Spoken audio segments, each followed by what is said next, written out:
decentralized finance panel, and so I think I personally am a fierce decentralization advocate, and so I think there's going to be different opinions on the direction and how we want to go, or where we think things are going to go. I'm more of the opinion that we are moving more and more towards decentralization, and that's a good thing.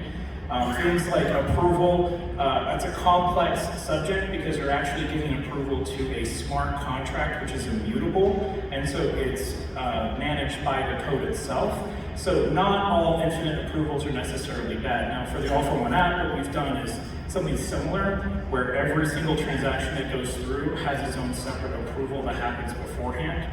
And so for All-for-One, infinite approvals aren't an issue. But just so that there's not fear in the audience if we have infinite approvals on certain smart contracts like Uniswap or PancakeSwap or other trusted immutable smart contracts, that as long as that contract is not compromised, as long as the code is okay, then infinite approvals aren't necessarily a bug.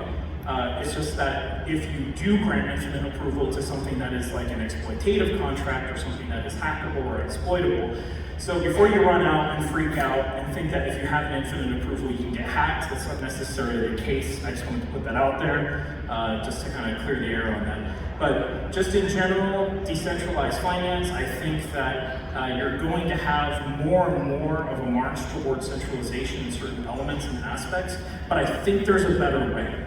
And to answer your earlier question that you posed, Scott, is how do we make that more accessible? Is we make the process easier. We make the process more of less of this crazy thing that we had to do before. My experience with buying a decentralized token was I had to go to Binance.us. I realized I had to wait 10 days before I could pull the money out. So then I went to Coinbase, and then I bought Stellar Lumen, and then I transferred it to Binance, and then I swapped it for Bet2BNB. Then I sent it to Trust Wallet. Then I swapped Bet2BNB to Bet20 Smart Chain, and then I swapped it for that token. Keep going, there's more.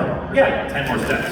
There's 10 more steps. And so my point is that we can reduce the number of steps in order to purchase these decentralized assets, and I think that there are many people here on the stage that are working towards that end goal. There's three or four of us here making that happen. Yeah. And so my stance is again, we can agree to disagree on where it's ultimately going to end up, but my vision, my goal is that we reach decentralization. We're always going to have centralized elements. We're going to have fiat on-ramping. We may have the US dollar being an asset that's centralized, but decentralization is here to stay, and I think there's always going to be people like myself who are passionate behind that mission and goal. Thank you.